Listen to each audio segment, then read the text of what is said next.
Hello, welcome. After a tumultuous few days which saw a meltdown in relations between Ukraine and the US, President Zelensky has again called for effective security guarantees from its allies in order to stop Russian attacks. Posting on social media in just the past hour, he said that the targeting of his country with thousands of attack drones, aerial bombs and missiles over the past week alone shows that the Kremlin does not want to end the war. Now, it follows Sunday's summit in London, where European leaders discussed the best strategy to bring about a ceasefire. Host Prime Minister Keir Starmer said that any future deal must respect Ukrainian sovereignty, as he unveiled a four-point plan for peace. Well, after the meeting, President Zelensky sat down with journalists before returning to Kyiv. Our political correspondent Joe Pike reports. The visit to Sandringham went better than Washington. Last night, Volodymyr Zelensky visited King Charles at the end of a bruising week. Before returning to Kyiv, he sat down with journalists.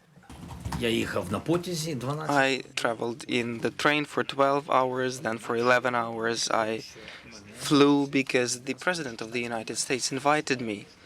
But how can he restore relations with the White House? You're gambling with the lives of millions of people. You're gambling with World War III. This weekend, he avoided apologising or explaining exactly what happened after that Oval Office encounter. I think we'll leave this for history. President Zelensky said it was too early to talk concessions. He implied Ukraine could survive without US support. And had he heard of a reported French plan for a one-month truce in the air and at sea? I'm aware of everything. Earlier, Keir Starmer hosted European leaders in London to form a coalition of the willing, nations prepared to guarantee Ukraine security if a peace deal is struck. We are at a crossroads in history today. This is not a moment for more talk. It's time to act. Those willing will intensify planning now with real urgency. The UK is prepared to back this with boots on the ground and planes in the air. Together with others, Europe must do the heavy lifting. But to support peace in our continent and to succeed, this effort must have strong US backing. European countries did commit, we don't know which ones or what they promised, but the EU plans to rearm as a matter of urgency. It's basically turning Ukraine into a steeled porcupine that is indigestible for potential invaders. These leaders want to play a part in a Ukrainian peace deal. It's still clear if President Trump will let them. Joe Pike, BBC News, Westminster. Well, a Kremlin spokesperson said that efforts in London to increase funding to Kyiv will not help bring about a peaceful resolution to the conflict. Our Russia editor Steve Rosenberg is in Moscow and told us how Sunday's summit is being viewed by the government there. The reaction here so far has been pretty dismissive, I have to say, judging by what the Russian papers are saying this morning. I read through the papers earlier today and jotted down some of the top lines just to give you a flavour of how this is going down in Moscow. So one pro-Kremlin tabloid this morning says the Europeans met in London to flog a dead horse. Another pro-government paper says this: in 3 years Europe produced nothing to back up their slogan, "We're with Ukraine for as long as it takes." Without the US, they can't even give Ukrainians security guarantees. And the government paper this morning here says, in words, Europe declares it will never abandon Ukraine. In reality, it doesn't have the resources to replace America. So I think that's pretty clear. Moscow is portraying this European initiative as a non-starter.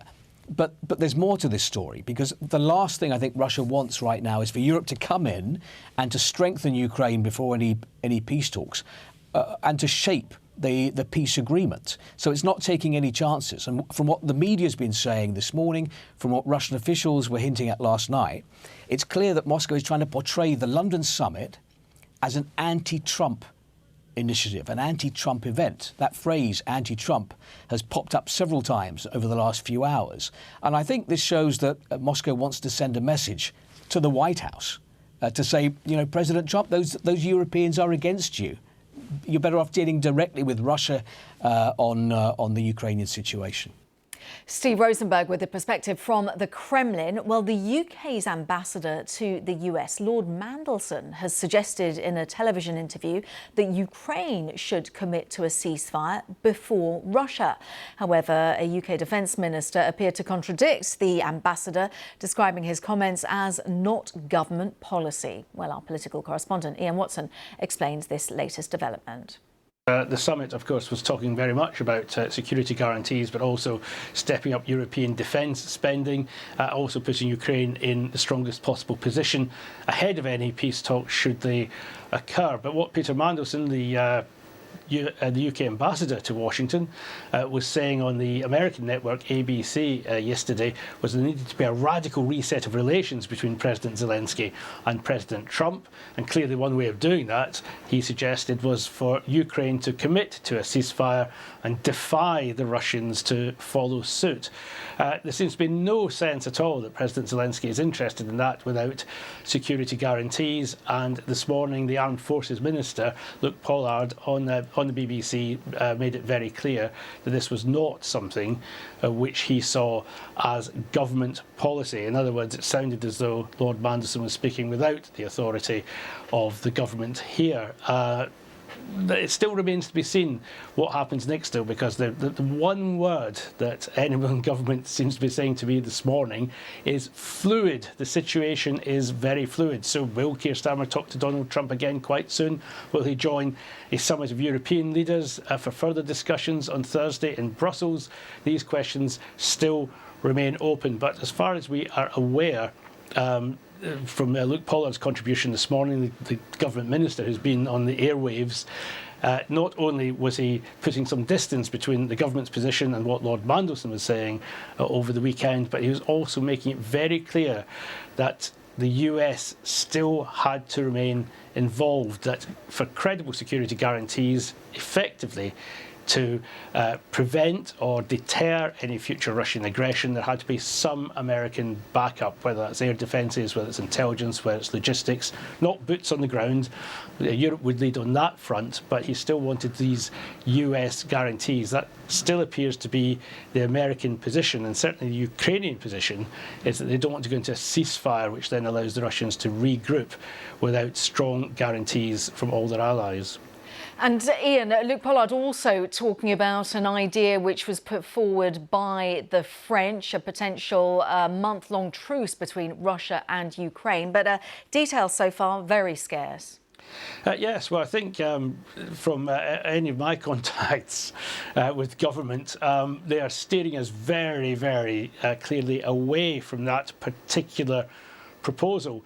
Coming out of the summit, of course, there was an agreement that Keir Starmer, Emmanuel Macron, the French president, would work closely together to try to come up with a ceasefire plan or a peace plan in conjunction with Volodymyr Zelensky, because obviously his relations with Donald Trump are not exactly optimal at the moment. So they would work in this and put this to the US president. But this idea of a partial month-long ceasefire is something which certainly isn't a UK initiative and certainly hasn't been agreed between France and the UK. It would be a partial ceasefire, which would not be a ceasefire along the very big front line. It would be a ceasefire in relation to sea movements, air movements, and also an agreement not to attack critical infrastructure. But that does not seem to be soaring very high at the moment in terms of the potential options which the European leaders are looking at.